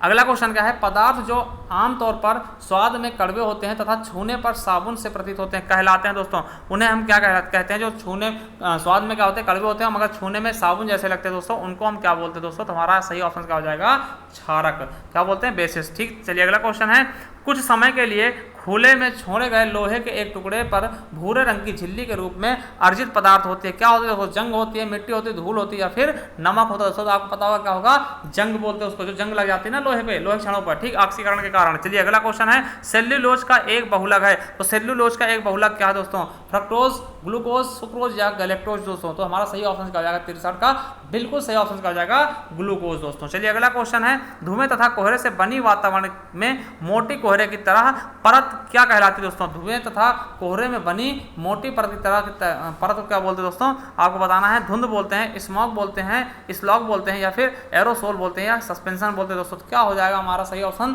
तो 64 का हमारा बिल्कुल और सही ऑप्शन क्या होगा, धुंध दोस्तों। आप लोग देखते होंगे धुंध, ठीक है। अगला, एक जलीय पारिस्थितिक तंत्र में संख्या का पिरामिड होता है दोस्तों। संख्या का पिरामिड कैसा होता है दोस्तों, ये आपको बताना है। तो कैसा होता है दोस्तों, हमारा 65 का बिल्कुल सही ऑप्शन कौन सा जाएगा दोस्तों, 65 का दूसरा, क्या होता है, सदैव उल्टा होता है दोस्तों, सदैव सीधा होता है, सॉरी सीधा होता है दोस्तों। अगला क्वेश्चन है, जुलाई 2017 में लोकार्पित प्रधानमंत्री वाया वंदना योजना एक निवृत्ति योजना है जो विशेषतः किस वर्ष से अधिक आयु के नागरिकों के लिए है दोस्तों। तो किस वर्ष के अधिक आयु के नागरिकों के लिए है दोस्तों, तो हमारा 66 का बिल्कुल सही ऑप्शन क्या हो जाएगा, चौथा, 60 वर्ष से अधिक आयु के लोगों के लिए है दोस्तों। चलिए अगला है, स्वयं सहायता समूह जुलाई 2017 में लोकार्पित आजीविका ग्रामीण एक्सप्रेस योजना, आजीविका ग्रामीण एक्सप्रेस योजना नामक उप योजना के अंतर्गत पिछड़े क्षेत्र में सेवा का संचालन करेंगे। तो किस सेवा का संचालन करेंगे दोस्तों, पिछड़े वर्ग के लिए दोस्तों। तो इसका सही ऑप्शन क्या होगा, बैंकिंग, ये दूसरा ऑप्शन देखते हैं, और क्या है, सड़क परिवहन, डाक या दूरभाष। तो हमारा सही ऑप्शन क्या हो जाएगा दोस्तों, सड़क परिवहन दोस्तों। क्या हो जाएगा हमारा दूसरा ऑप्शन बिल्कुल राइट होगा, क्या, सड़क परिवहन दोस्तों। चलिए अगला क्वेश्चन देखते हैं, किस देश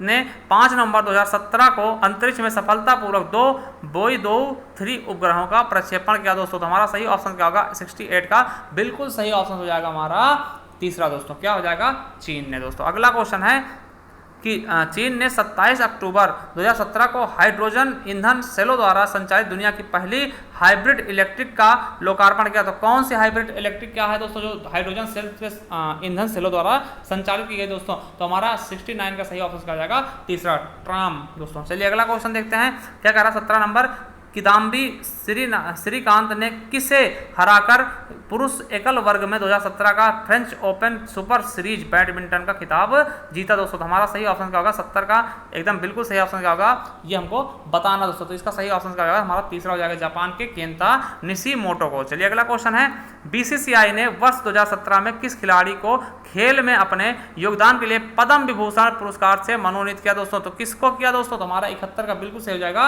MS धोनी। और ये क्वेश्चन आपके यूपी पुलिस में भी पूछा जा चुका दोस्तों, तो याद रखेंगे। अगला है, अगस्त 2017 में विश्व बैंक ने भारत को किशनगंगा तथा रैटल जल विद्युत परियोजना को बनाने की स्वीकृति दी, जिसका विरोध द्वारा किया जा रहा। तो उसका विरोध किसके द्वारा किया जा रहा, किस देश द्वारा किया जा रहा दोस्तों, बांग्लादेश, चाइना, या पाकिस्तान, या फिर नेपाल दोस्तों। आपको पता है कौन कौन कर रहा है इसका विरोध, तो पाकिस्तान कर रहा है। कौन कर रहा है दोस्तों, तो हमारा विरोध कौन कर रहा है, पाक कर रहा है दोस्तों। चलिए अगला क्वेश्चन है, बिस्मटेक की 15वीं मंत्री स्तरीय बैठक 10 से 11 अगस्त 2017 को भारत के किस पड़ोसी देश में हुई थी दोस्तों। देखिए करंट का क्वेश्चन था उस समय का, 2017 में पूछा गया पेपर है, तो 2017 के करंट के क्वेश्चन थे, करंट अफेयर भी इसमें पूछा था दोस्तों, ठीक है। तो किसके बगल में, कहाँ पे हुआ था, नेपाल में दोस्तों। अगला है, UNESCO Asia Pacific award of merit 2017 का पुरस्कार किस मंदिर ने जीता दोस्तों। तो किस मंदिर द्वारा जीता गया दोस्तों, वेरी इंपॉर्टेंट क्वेश्चन था उस समय का दोस्तों, किसके द्वारा, श्री रंगनाथ स्वामी द्वारा। किसके द्वारा, श्री रंगनाथ स्वामी द्वारा। अगला क्वेश्चन है 75 नंबर,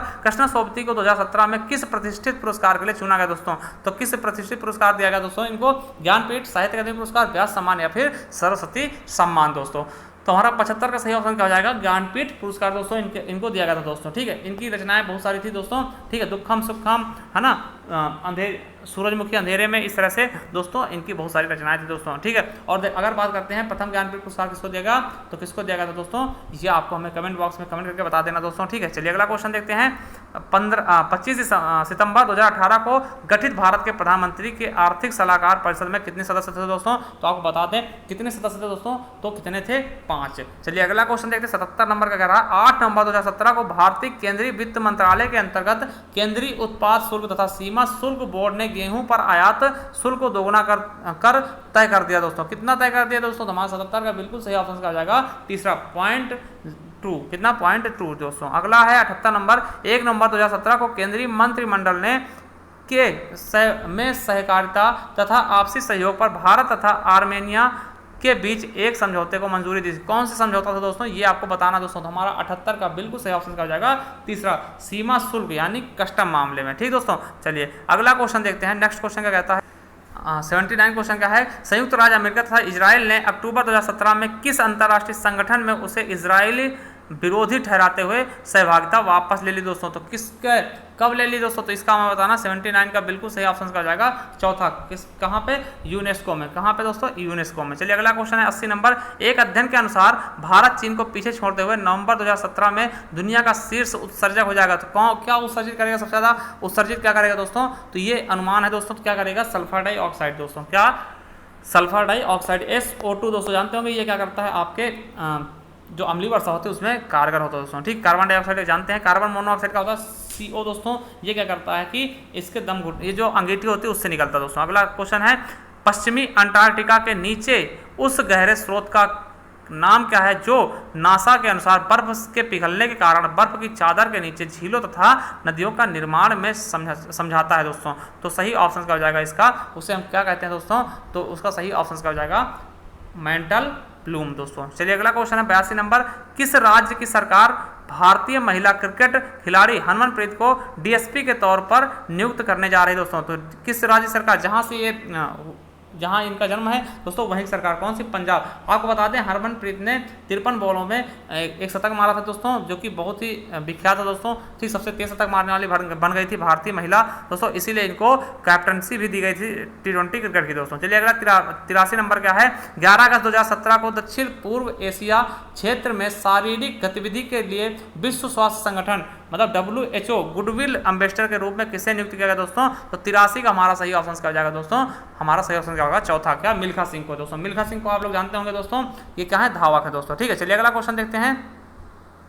अगला क्वेश्चन, किस शहर को यूनेस्को द्वारा भारत का प्रथम विश्व धरोहर शहर का टैग मिला था दोस्तों, वेरी वेरी इंपॉर्टेंट। किसको, अहमदाबाद, नासिक, नागपुर या फिर लखनऊ दोस्तों।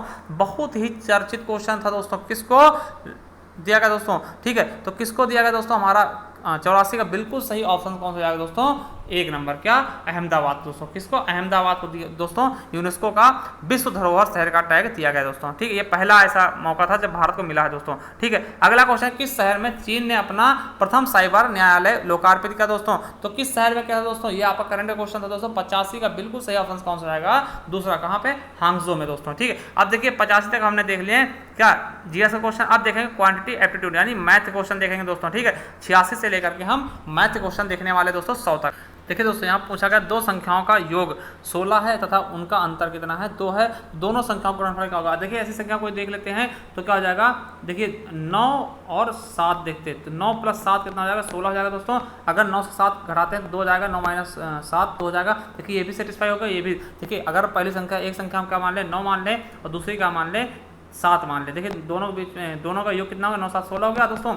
उसी तरह से 9 पहली संख्या, दूसरी क्या है 7 को 7 कितना अंतर 2 आ गया। तो इसी प्रकार से गुणनफल पूछा तो 9 × 7 कर दो, 9 × 7 63। हमारा 3 ऑप्शन बिल्कुल राइट हो जाएगा दोस्तों। अगला है 2 अंकों की सबसे बड़ी अभाज्य संख्या क्या होगी दोस्तों। 2 अंकों की सबसे बड़ी अभाज्य संख्या क्या होगी दोस्तों, ये हमको बताना दोस्तों। क्या हो जाएगी, 97 दोस्तों। ठीक, 97 क्यों होगी, देखिए 2 अंकों की सबसे बड़ी क्या हो जाएंगी, हम देखते हैं तो क्या हो जाएगी, 99 होगी सबसे बड़ी संख्या, मगर 99 कट जाएगी ना दोस्तों, 3 से कट जाएगी, तो इसलिए क्या ये अभाज्य नहीं होगा। फिर 98 के देखेंगे, 98 2 से कट जाएगी तो क्या आएंगे, 97 के पास आएंगे, 97 नहीं कटेगी दोस्तों, तो हमारा क्या हो जाएगा 97 सबसे बड़ी 2 अंकों की संख्या होगी दोस्तों। अगला है what is the value of 5.5, 7.5 और 11.5। तो इनको क्या करेंगे, हम जोड़ देंगे दोस्तों। क्या करेंगे, जोड़ लेंगे दोस्तों। देखिए सिंपल सा जोड़ कैसे कर देंगे, 5 जोड़ लीजिए, 5 7 12, 12 11 कितना होगा, 23 हो जाएगा। कितना हो गया, 23 होगा दोस्तों। ठीक, अब 23 में हम क्या करेंगे दोस्तों, 1 प्लस 1 यानी कि ये आधा आधा कितना 1 हो गया, तो प्लस 1 जोड़ के 24 हो गया दोस्तों, 24 हो गया।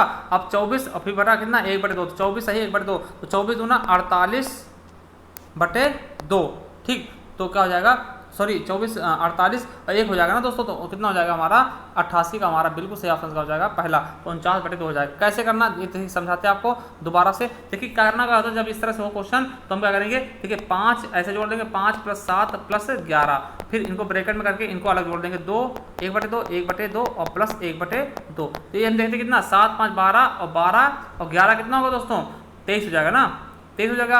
अब यहाँ पे क्या आ जाएगा प्लस कर लेंगे। अब देखिए इसके अंदर क्या आ जाएगा 1 सही 1/2, ठीक दोस्तों 1 सही 1/2। तो ये हम देखते क्या हो जाएगा, ये जुड़ेगा इसमें क्या 24 हो जाएगा, ठीक कितना हो जाएगा, ये फिर इसको देखते हैं हम क्या 2 1 9 2 1 3/2 हो जाएगा। देखिए जब जोड़ते हैं हम क्या हो जाएगा 23 + 3/2 दोस्तों, तो इसको हम लासा लेंगे 2 आ जाएगा दोस्तों, और 23 दूनी कितना 46 हो जाएगा दोस्तों, और फिर क्या हो जाएगा 3, तो 46 + 3/2 यानी 46 3 49/2 दोस्तों। तो हमारा पहला ऑप्शन क्या होगा राइट हो जाएगा दोस्तों। अगला है m के किस मान के लिए 34m भाजक 12 को पूर्णतया विभाज्य करेगा दोस्तों। तो 12 से किस प्रकार विभाज्य होगा ये हमको बताना दोस्तों। देखिए यहाँ पर हम क्या ऐसा रखते हैं कि 12 से ये पूर्णतया विभाज्य हो जाएगा दोस्तों। देखिए हम यहाँ पर देखिए 12 से कौन सी संख्या काटेंगी, जिनका लास्ट में क्या होगा 12 से डिवाइड हो जाए। देखिए 1248, ठीक। तो हम अगर यहाँ पर 8 रख दें दोस्तों, ठीक है, यहाँ पर अगर हम 8 रख दें m की जगह, देखिए क्या हो जाएगा 348 हो जाएगा, 348 हो जाएगा। अब इसको 12 से हम भाग करके देखें तो 12 दूना 24, 12 दूना 24 हो जाएगा, बचे कितना 10 बचेगा, और 12 9 108, तो बिल्कुल सही कट जाएगा दोस्तों। 8 हम डाल दें तो कट जाएगा दोस्तों, ठीक है। चलिए अगला क्वेश्चन है कि ये आपको दिया हुआ दोस्तों, तो इसका हम कैसे करेंगे इसको, तो इसका हमारा सही ऑप्शन क्या होगा ये हमको बताना दोस्तों। देखिए ये क्वेश्चन लगाना है बटे वाला क्वेश्चन, थोड़ा सा आपको देखने में थोड़ा सा अजीब लग रहा होगा, मगर ये अजीब है नहीं दोस्तों। क्यों नहीं है, देखिए हम क्या करते हैं 1/3 है। अब देखिए ये भाग है 1/3, तो इसको हम उल्टा करके क्या लिख सकते हैं, गुणा कर देते हैं। अगर संख्या इसकी उल्टा कर देंगे तो गुणा हो जाएगा, तो 3/1 लिख सकते हैं इसको, फिर क्या है 1/3 है दोस्तों, ठीक। अब देखिए फिर बटे में है तो क्या कर ले 1/3, ठीक, और फिर गुणा है तो गुणे में लगा दे 1/3। अब देखिए फिर भाग है तो भाग को हम गुणा करके 3/1 लिख सकते हैं दोस्तों। देखिए ये 3 से 3 कटेगा दोस्तों, ऊपर का बचा 1/3, अब ये 3 से क्या होगा ये 3 कट गया दोस्तों, फिर 1/3 बचा, तो नीचे फिर 1/3 से 1/3 कट जाएगा, कितना बचा एक आंसर हमारा आ गया, मतलब एक ऑप्शन बिल्कुल राइट हो जाएगा। चलिए अगला क्वेश्चन देखते हैं। क्वेश्चन है 2 संख्याएं तीसरी संख्या से क्रमशः 20 तथा 80% अधिक है दोस्तों, तो पहली संख्या दूसरी संख्या से कितने % अधिक होगी। देखिए मान लिया पहली संख्या क्या है दोस्तों 100 है, ठीक, तो दूसरी संख्या कितनी हो जाएगी 20% अधिक, मतलब क्या 120 हो जाएगी। दूसरी संख्या हो गई 120 हो गई दोस्तों, ये अगर प्रथम संख्या है, दूसरी क्या 120 हो गई। अब तीसरी क्या हो गई 180 हो जाएगी, क्योंकि 80% अधिक है दूसरी से ना। तो अब देखिए पहली संख्या और दूसरी संख्या में कितना परसेंट का कितना परसेंट है, पहली संख्या दूसरी संख्या कितने % है दोस्तों। तो हम देखते हैं क्या कि यहाँ से हम देखते हैं दोस्तों, तो 1 मिनट, दो संख्या तीसरी संख्या से क्रमशः, अच्छा क्या आपका दिया हुआ दोस्तों। देखिए यहाँ पर क्या है दोस्तों 120 है। अब इसके बारे में देखते हैं, तो 120/180 कर दें, ठीक है, 120/180 गुणे 100 कर देंगे दोस्तों, क्या आ जाएगा आपका 66.66%। तो कितना हो जाएगा हमारा 3 ऑप्शन बिल्कुल राइट हो जाएगा दोस्तों। चलिए अगला है, यदि x ratio y ratio z बराबर कितना है 3:5:8, तो y 9y - 2x plus z बराबर 141, तो y का मान कितना होगा दोस्तों। देखिए यहाँ पर हम क्या करेंगे पुट कर देंगे, क्या कर देंगे पुट कर देंगे दोस्तों। तो आपका जो ऑप्शन आएगा यहाँ पर देखिए, यहाँ पर आप निकाल लेना जो ये मान है, इसको आपको यहाँ पर रखना है। जैसे 3 जहाँ y का मान कितना है 8 है, तो 8 5 40 हो जाएगा दोस्तों, ठीक। इस तरह निकालते जाना दोस्तों, यहाँ पे y का मान क्या निकलेगा वो आपको निकाल कर बताना दोस्तों, कितना आ जाएगा हमारा 15 आ जाएगा दोस्तों, ठीक है। चलिए अगला है, प्रथम 11 अभाज्य संख्याओं का औसत क्या होगा। प्रथम 11 अभाज्य संख्याओं का औसत क्या होगा दोस्तों, बढ़िया क्वेश्चन है दोस्तों, समझिएगा। प्रथम 11 अभाज्य संख्याओं का औसत क्या होगा दोस्तों। करना क्या है दोस्तों, सबको जोड़ लेना। पहले अभाज्य संख्या कौन कौन सी होगी, पहला 2 हो गया, फिर 3 हो गया, फिर 5 हो गया, फिर 7 हो गया, फिर 11 हो गया दोस्तों, ठीक है, 11 हो गया, फिर 13 हो गया, फिर क्या होगा 17 हो जाएगा, फिर 19 हो जाएगा, प्लस करेंगे फिर 23 हो जाएगा दोस्तों, फिर 29 होगा, फिर क्या होगा 31 हो जाएगा दोस्तों। अब इनको सबको हमें जोड़ लेना, ठीक, सबको जोड़ेंगे, इनको आप लोग जोड़ लेना लिख के, तो कितना आएगा 160 आ जाएगा दोस्तों। अब 160 को हम क्या करेंगे 11 से भाग करेंगे, क्यों, क्योंकि 11 संख्या है टोटल, ठीक, 11 संख्या, तो 11 से भाग करेंगे, कितना आ जाएगा दोस्तों 14.54, यही हमारा क्या आ जाएगा औसत आ जाएगा दोस्तों। अगला है 95 ₹9,500 ₹9,500 की एक राशि 4.5% प्रतिवर्ष की ब्याज की दर से कितने समय में साधारण ब्याज पर इतने रुपए हो जाएगा दोस्तों। देखिए ये आपका क्या है, एक क्वेश्चन है किसका है, एसआई और सीआई का दोस्तों, एसआई का दोस्तों। ठीक, यहाँ पे देखिए आपको सबसे पहले निकाल लेना क्या, देखिए ये राशि है आपकी, ये राशि है और ये क्या है, साधारण ब्याज पर इतने रुपए क्या है, मिश्र धन है। तो हम देखते हैं इसमें कितना ब्याज कितना मिला, क्या देखते हैं ब्याज कितना मिला, तो इससे हम इसको घटा देंगे दोस्तों, तो ब्याज हमारा आ जाएगा दोस्तों। देखिए आप अगर 17,622 से 9,500 घटाते हैं कितना आएगा, ब्याज हमारा कितना आ जाएगा दोस्तों, वो हमें निकाल लेना है। तो कितना आ जाएगा 8,122 आ जाएगा, 0.5 इतना हमारा क्या आएगा ब्याज आएगा दोस्तों। तो हमें पता है क्या कि यहाँ पूछा क्या गया है कितने वर्षों में, तो ब्याज बराबर क्या होता है, मूलधन कितना था 9,500 गुणे दर कितना है 7.4 इंटू टी समय बटे 100 दोस्तों। इसको हम सॉल्व कर लेंगे, यही हमारा क्या हो जाएगा आंसर हो जाएगा। देखिए ये इससे क्या होगा, ये कट जाएगा दोस्तों, तो ये आपका संख्या होगा और 2 जीरो कट गया दोस्तों। ठीक है, अब देखिए आपको क्या करना है, जो आपका 225 है दोस्तों, इसको हम किससे 95 और 415 से भाग कर देंगे दोस्तों, तो हमारा सही ऑप्शन आ जाएगा दोस्तों। और वो सही ऑप्शन कौन सा होगा दोस्तों, हमारा दूसरा कितना हो जाएगा 23। ठीक, 23 वर्ष में। चलिए अगला क्वेश्चन देखते हैं। एक वस्तु 169 रुपये में बेचकर एक व्यक्ति 30% लाभ कमाता है, अगर 40% लाभ प्राप्त करने के लिए उसे कितने रुपए में बेचना होगा दोस्तों। ठीक, तो कितने रुपए में कितने परसेंट बढ़ाना होगा दोस्तों, ये चीज़ आपसे पूछी गई दोस्तों। देखिए हमारा 95 नंबर क्वेश्चन है दोस्तों। इस प्रकार क्वेश्चन आपको कैसे करने ये हम आपको बता दें दोस्तों। ठीक है, देखिए आपको करना क्या है, यहाँ पर सीधा क्या कर देना है दोस्तों आपको। देखिए अब सीपी क्या होगा दोस्तों, तो 100/100 प्लस प्रॉफिट कर देना। ठीक, प्रॉफिट कर देना, प्रॉफिट कितना हो रहा है दोस्तों, आपका प्रॉफिट परसेंट कितना है दोस्तों 40% ना, तो 40% ना, देखिए 30% कमा रहा, तो ये क्या हो जाएगा दोस्तों, हमारा क्या हो जाएगा 100/130। ठीक, और इंटू क्या है आपका, इंटू क्या, यहाँ पे इंटू क्या करना, देखिए दोबारा समझिएगा, यहाँ पे क्या करना, आप सीपी निकालना चाहते हैं तो क्या हो जाएगा दोस्तों। ठीक है, कितने परसेंट वो है सीपी हो जाएगा हमारा, तो सीपी बराबर क्या होगा दोस्तों, सीपी बराबर क्या होगा दोस्तों, हमें क्या करना है कि 100/100 प्लस परसेंटेज कर देना, 100 प्लस प्रतिशत कर देना प्रॉफिट वाला दोस्तों, बराबर इंटू क्या हो जाएगा आपका एसपी हो जाएगा। ठीक, देखिए 100 करते हैं और बटे 130, क्योंकि 100 ये है और प्लस परसेंट कितना था 30% आ दीजिए था, तो 130 लिख दे रहा है। ठीक है, और इंटू 169 कर देंगे दोस्तों। ठीक, इसको हम बराबर कितना है दोस्तों 130 रुपये। ठीक, 130। ठीक, तो ये आएगा आपका 130 आएगा दोस्तों। ठीक, 130 आ गया। अब उसके बाद क्या करेंगे दोस्तों, ठीक है, उसके बाद हमें करना क्या है, सिंपल सा। अब देखिए 130 आ गया दोस्तों और 40% आप ग्रेन कर रहे हैं। अब 130 में मतलब 30 आ गए, अब देखिए 130 में 40% ग्रेन कर रहे हैं, और तो 130 का 140% और निकाल लेंगे दोस्तों। ठीक, 130 का 140% और निकालेंगे दोस्तों। देखिए 0 कट जाएगा और ये कट जाएगा, और 13 × 14 करेंगे तो क्या आ जाएगा 182 आ जाएगा। ठीक, अब देखिए 182 आएगा, अब 169 पहले था तो 182 माइनस 169 कर देंगे दोस्तों, और बटे 169 कर देंगे तो क्या होगा दोस्तों, इसको जब घटाएंगे और फिर गुणे 100 करना, क्योंकि परसेंटेज में निकालना, तो आप इसको करोगे तो 100/13 आ जाएगा दोस्तों। इसको हम जब काटेंगे तो कितना आएगा 7.69%, 7.69% यानी दूसरा ऑप्शन बिल्कुल राइट होगा। चलिए अगला क्वेश्चन है, एक व्यापारी अंकित मूल्य पर 30% छूट देता है, यदि वह 7% लाभ कमाना चाहता है तो अपनी वस्तु को कितने पर अधिक परसेंट पर अंकित करना होगा, ठीक, उसे कितना अधिक अंकित करना होगा दोस्तों। देखिए एक क्या करता है, एक व्यापारी अंकित मूल्य पर 30% छूट देता है दोस्तों। मान लिया क्या है दोस्तों, उसका मार्क प्राइस क्या है, मान लिया अंकित मूल्य क्या है दोस्तों। देखिए अगर मान लिया 100 रुपये में बेचता, 100 रुपये में वो क्या करता है, वस्तु को सेल करता है दोस्तों। उसका एसपी क्या है 100 रुपये, सेलिंग प्राइस क्या है दोस्तों 100 रुपये है।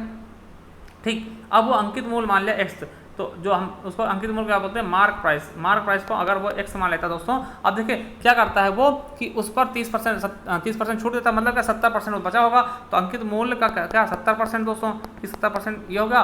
ठीक, बराबर कितना 117 के, क्योंकि 17% क्या है लाभ कमाया जाता है। ठीक दोस्तों, 17% क्या हो जाएगा लाभ। ठीक, 117 कर लेना दोस्तों। ठीक है, अब इसको सॉल्व कर लेना तो क्या आ जाएगा हमारा, ठीक है 117% 117 आ जाएगा दोस्तों। ठीक है, इस तरह से 7x हो जाएगा। देखिए क्या हो जाएगा 7x। ठीक, ये काटो पीटो का आप कितना आ जाएगा 117 आ जाएगा दोस्तों। ठीक, अब 117 का क्या है वो 7x के बराबर। ठीक, 117 क्या है दोस्तों आपके क्या आ जाएगा, आप देखिए 117 का हम क्या करेंगे बटे 7 करके गुणे 10 कर लेंगे दोस्तों। इसको आप लगाइएगा, अगर नहीं लगता तो हमें कमेंट बॉक्स में कमेंट करिएगा, हम आपको बता देंगे। तो इसका सही ऑप्शन क्या हो जाएगा 167। ठीक, क्या आ जाएगा आपका दोस्तों 67.14%। तो हमारा 3 ऑप्शन बिल्कुल राइट होगा दोस्तों। अगला क्वेश्चन है, एक त्रिभुज की 3 भुजाओं का अनुपात कितना है? 5, 5, 8। यदि त्रिभुज का क्षेत्रफल कितना है? 12 है। कितना है? 12 है। तो समान भुजाओं वाली लंबाई कितनी होगी दोस्तों? तो त्रिभुज का आपको बताना है कि समान भुजाओं की लंबाई कितनी होगी दोस्तों। देखिए इसके लिए हम क्या करते हैं दोस्तों, आपको सूत्र होता है a² - b²/4 दोस्तों। इसको आप लगा देना, ठीक है। या फिर आप क्या कर सकते हैं दोस्तों, यहाँ पर हम क्या करेंगे, इसका सूत्र आता है दोस्तों साइड निकालने दोस्तों, ठीक है। तो वो हम निकाल लेंगे दोस्तों, ठीक है। देखिए यहाँ पर सीधा कर लेते हैं 1/2, ठीक। अब देखिए एक 8x मान लेते हैं, एक का मान लेंगे 5x, ठीक। एक को क्या मान लेंगे 5x और एक को 8x दोस्तों। तो इसको आप लोग लगाइएगा, ठीक, क्योंकि इसमें लगाना संभव नहीं है दोस्तों, ठीक। इसका सही ऑप्शन कौन सा जाएगा, हम सही आंसर बता दें आपको। तो इसका जो सही ऑप्शन है दोस्तों, एक पहला ऑप्शन बिल्कुल राइट हो जाएगा 5, ठीक। चलिए अगला क्वेश्चन देखते हैं। नेक्स्ट क्वेश्चन क्या कहता है हमारा, अगला क्वेश्चन का है, एक व्यक्ति आधी यात्रा 35 किलोमीटर प्रति घंटा की गति से तथा शेष 65 किलोमीटर प्रति घंटा की गति से तय करता है। यदि वह 10 घंटे के लिए यात्रा करता है तो उसे 35 किलोमीटर प्रति घंटे की गति से कितने घंटे उन्होंने यात्रा की होगी दोस्तों। तो कितने घंटे उसने यात्रा की होगी दोस्तों, ये आपको बताना है दोस्तों, ठीक। ये आपको क्या करना है, बताना। देखिए अब मान लिया 35, ठीक। अब मान लिया देखिए 35 घंटे का क्या उसने टाइम, ठीक। 35 घंटे का क्या उसने, फिर क्या किया 65 घंटे का क्या दोस्तों, वो 10 - t के 10 घंटे के लिए वो क्या किया 65 की स्पीड चढ़ गया ना दोस्तों। तो चीज़ें आपको बतानी है, ठीक है। मान लिया वो कुछ समय क्या किया 35 की स्पीड चला, तो 35 4 गुणे समय कर दिया, और फिर क्या किया कुछ समय क्या किया उसने बराबर कितना चला 65 की स्पीड में, तो 10 - t के समय, ठीक। तो इसको अगर हम सॉल्व करेंगे दोस्तों, ठीक है, तो 13 5 से काटते 13 × 5 = 65 हो जाएगा, और 5 × 7 = 35, तो 7t बराबर का हो जाएगा 5 × 10 - t। दोस्तों इसको आप हल कर लोगे तो कितना आ जाएगा आपका 6.5 घंटे, तो 6.5 आ जाएगा। चलिए 99वां क्वेश्चन देखते हैं कि P तथा Q के निवेश का अनुपात इतना है। P 1 वर्ष के लिए निवेश करता है तथा Q 2 वर्ष के लिए निवेश करता है, तो P और Q का अनुपात कितना होगा। देखिए जो निवेश कर रहे हैं तो क्या होगा, एक P का कितना है 4 है और Q का कितना है 5 है दोस्तों। P का देखिए P का 4 है और Q का क्या है 5 है दोस्तों। अब देखिए ये 1 साल के लिए कर रहा है और ये 2 साल के लिए, तो इनका अनुपात क्या होगा 4 × 10 हो जाएगा दोस्तों। 4 × 10 हो जाएगा दोस्तों, मतलब क्या अगर काटते हैं तो दोस्तों कितना आ जाएगा 2 × 5 हो जाएगा, ठीक दोस्तों। तो क्या हो जाएगा 2 × 5 हो जाएगा, यानी हमारा तीसरा ऑप्शन बिल्कुल राइट हो जाएगा दोस्तों। अगला क्वेश्चन है, अमित एक कार्य को 8 दिनों में पूरा कर सकता है, सुमित उसी कार्य को 6 दिनों में पूरा कर सकते हैं। दोनों मिल करके उस काम को कितने दिन में पूरा कर लेंगे दोस्तों, कितने दिन में पूरा कर लेंगे। देखिए अमित को अगर हम देखते हैं एक को कितना 8 मान ले, 8 दिन में पूरा कर रहा है अमित, और सुमित को एस को हम कितना मान ले 6 मान ले। तो इसका पहले हम देखते हैं लासा कितना आएगा दोस्तों। देखिए सबसे इंपॉर्टेंट क्या होता है इसमें लासा निकालना। अगर लासा निकालना आप सीख गए, देखिए लासा कितना आ जाएगा 24 आ जाएगा दोस्तों, 24 आ जाएगा।